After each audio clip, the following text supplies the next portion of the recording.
Hello friends, welcome back to my channel. हम पढ़ रहे थे महाराणा सांगा और प्रताप, जिसमें हमने महाराणा सांगा के बारे में पढ़ लिया, प्रताप के बारे में पढ़ लिया, जैसे कि हल्दीघाटी, दिवेर का युद्ध, कुंभलगढ़ का युद्ध। अब हम पढ़ने वाले हैं चंद्रसेन। 1541 से 1562, 62 से 82। परिचय। मारवाड़ के शासक मालदेव ने अपने जीवन काल में ही अपने कनिष्ठ पुत्र चंद्रसेन को अपना उत्तराधिकारी नामित कर दिया था। ये चंद्रसेन किसके पुत्र थे? मालदेव के। ये कनिष्ठ पुत्र थे, यानी छोटे पुत्र थे, और अपने जीवन काल में इन्होंने इसको उत्तराधिकारी घोषित कर दिया था। और 1562 में जब मालदेव की मृत्यु हुई तो चंद्रसेन के बड़े भाई रायमल तथा उदय सिंह ने चंद्रसेन के उत्तराधिकारी बनने के कारण चंद्रसेन के विरुद्ध संघर्ष छेड़ दिया। इस समय निम्न युद्ध लड़े गए थे। गांगाणी का युद्ध 1562 में हुआ था। उदय सिंह पराजित व चंद्रसेन विजयी हुए थे।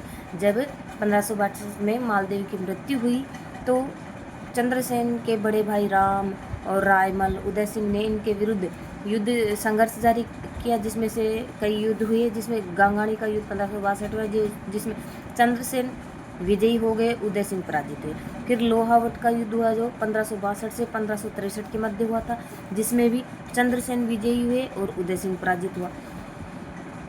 फिर नाडोल का युद्ध हुआ 1564 में। इसमें चंद्रसेन ने राम को पराजित किया। पराजित राम सहायता हेतु अकबर से भेंट करता है। अकबर ने अजमेर के प्रशासक हुसैन कुली खान के नेतृत्व में एक सेना राम की सहायता जोधपुर भेजी। इस सेना ने जोधपुर के किले को मुगलों के नियंत्रण में कर लिया और 1564 में चंद्रसेन जोधपुर से भादरा-जून किले में अपनी राजधानी बनाता है। चंद्रसेन कहाँ चला जाता है? जोधपुर से भादरा-जून किले में अपनी राजधानी बनाता है। और 1564 से 70 तक चंद्रसेन ने जोधपुर को प्राप्त करने के सभी प्रकार के प्रयास किए, लेकिन सफल नहीं हुआ उसका। फिर चंद्रसेन का मुगलों से संघर्ष चलता है, जिसमें नागौर दरबार लगता है, अकबर के द्वारा लगाया जाता है 1570 में। इस दरबार के आयोजन के निम्न कारण थे। अकबर को मेवाड़ से भी अधिक खतरा मारवाड़ के शासकों से था। इस कारण अकबर मारवाड़ के राजपूत शासकों का समर्थन लेना चाहता था। यह दरबार क्यों आयोजित किया जाता था?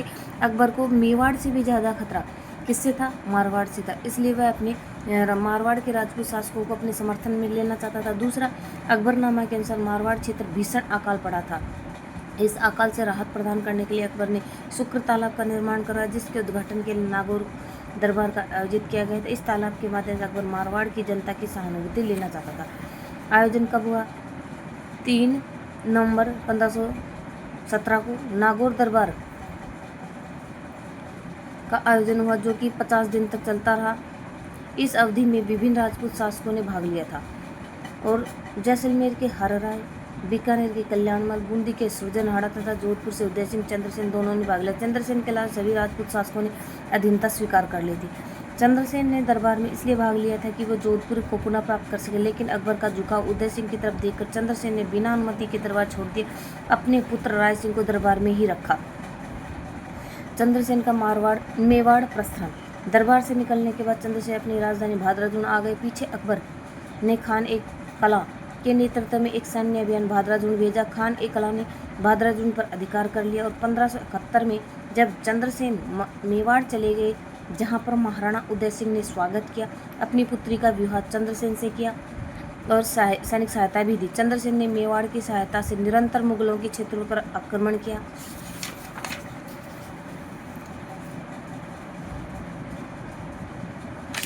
वर्ष 1572 में महाराणा उदय सिंह की मृत्यु हो गई। जब अकबर का ध्यान भी मारवाड़ की बजाय मेवाड़ पर आ गया। इन स्थितियों में महाराणा प्रताप ने चंद्रसेन को सैनिक सहायता व समर्थन नहीं दिया। इस स्थिति में चंद्रसेन मेवाड़ से पुनः मारवाड़ आ गए, अपना केंद्र सिवाना को बनाया। चंद्रसेन मेवाड़ से कहाँ आ जाते हैं? पुनः मारवाड़ आ जाते हैं और अपना केंद्र कहाँ बनाते हैं? सिवाना को बनाते हैं। मुगलों का सिवाना अभियान। मेवाड़ से लौटने के बाद चंद्रसेन सिवाना आ गए और चंद्रसेन को कैद करने के लिए मुगल सेना ने सिवाना पर 3 अभियान किए थे। प्रथम अभियान 1574 में किया गया, जिसका नेतृत्व तैयब खां, केशव दास मेड़तिया और राय सिंह ने किया था। मुगलों का सिवाना में 3 अभियान किए गए थे, जिसमें पहला अभियान 1574 में किए गए थे, जिसका नेतृत्व किसने किया था? तैयब खां, केशव दास और मेड़तिया राय सिंह ने किया था। इस घेरेबंदी के दौरान चंद्रसेन किले से निकलकर पीपलोद की पहाड़ियों में चले गए पीछे किले का दायित्व फत्ता राठौड़ को सुपुर्द कर गए। इस प्रकार पहला अभियान असफल रहा। तो जब पहला अभियान सिवाना पर होता है अकबर के द्वारा 1574 में, तो चंद्रसेन किले को छोड़कर कहाँ चले जाते हैं, पीपलोद चले जाते हैं, और इसका किले का, सिवाना के किले का दायित्व किसको सौंप कर जाते हैं, फत्ता राठौड़ को। पहला अभियान असफल रहता है। दूसरा अभियान 1575 में होता है।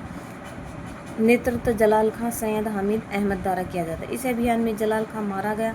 चंद्रसेन पीपलोद हुए, कनौजा चले गए, जिसमें इनकी सहायता देवीदास ने की थी। दूसरा अभियान किसके नेतृत्व में भेजा जाता है, जलाल खां सैयद हामिद अहमद के द्वारा। इस अभियान में जलाल खां मारा जाता और चंद्रसेन पीपलोद हुए, कनौजा चले गए, जिसमें उनकी सहायता देवीदास ने की थी। इस अभियान असफल रहा। तीसरा अभियान 1576 में होता है। नेतृत्व शाहबाज का करते हैं। सिवाना पर मुगलों का अधिकार हो जाता है और चंद्रसेन सिवाना छोड़कर पोखरण आ जाते हैं। पोखरण इस समय राठौड़ों का ठिकाना था। चंद्रसेन सिवाना छोड़कर कहाँ जाते हैं, पोखरण आ जाते हैं, और पोखरण इस समय राठौड़ों का ठिकाना, वहीं जैसलमेर पर भाटियों का शासन था। तात्कालिक जैसलमेर के शासक हर्राय पोखरण पर भाटियों का आधिपत्य चाहते थे। इस कारण पोखरण पर कई बार आक्रमण किया, परंतु प्रकाशक आनंदराम पांचोली ने आक्रमण को सफल होने ही नहीं दिया। क्योंकि इस समय चंद्रसेन वित्तीय संकट से गुजर रहे थे, इस कारण महारावल हर्राय को पोखरण 1 लाख फदिये में बेच दिया।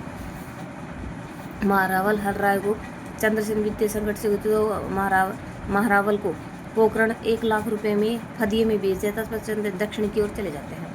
चंद्रसेन का दक्षिण की ओर पलायन। पोखरण को बेचने के बाद चंद्रसेन दक्षिण की ओर पलायन करते हैं। डूंगरपुर के शासक आसकरण चंद्रसेन को सहायता दी, लेकिन मुगल प्रतिनिधि पायंदा खान के भय से खुले तौर पर समर्थन नहीं दिया। तब चंद्रसेन पुणे मेवाड़ आते हैं तथा कुराड़ा गांव में महाराणा प्रताप से भेंट करी, लेकिन कोई सहायता प्राप्त नहीं। यह काल चंद्रसेन का निर्वासन काल था। इस दौरान अकबर ने सोजत व उसके आसपास के क्षेत्रों को खालसा भूमि घोषित किया था। इसके विरोध में मारवाड़ के राठौड़ों ने मुगलों से संघर्ष करने के लिए चंद्रसेन को आमंत्रित किया।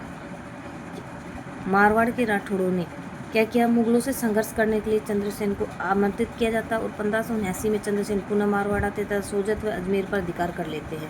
इस दौरान अजमेर के प्रशासक हुसैन कुली खां, अजमेर का प्रशासक कौन था इस समय, हुसैन कुली खां था, ने चंद्रसेन का मुकाबला किया और युद्ध अनिर्णित रहा। चंद्रसेन की तरफ से छापामार युद्ध पद्धति जारी रही। चंद्रसेन की मृत्यु श्री आर्य के सामंत बेरीसाल तथा चंद्र के मध्य विवाद थे और जिसे आसखंड की मध्यस्थता से सुलझा दी गई। इसके बावजूद भी इन दोनों के मध्य मनमुटाव था।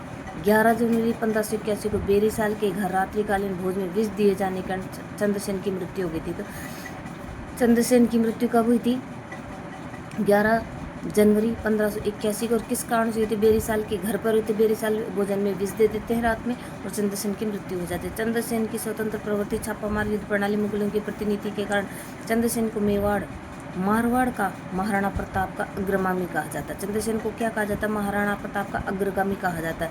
यह किसने कहा था, विश्वेश्वर नाथ रेऊ ने।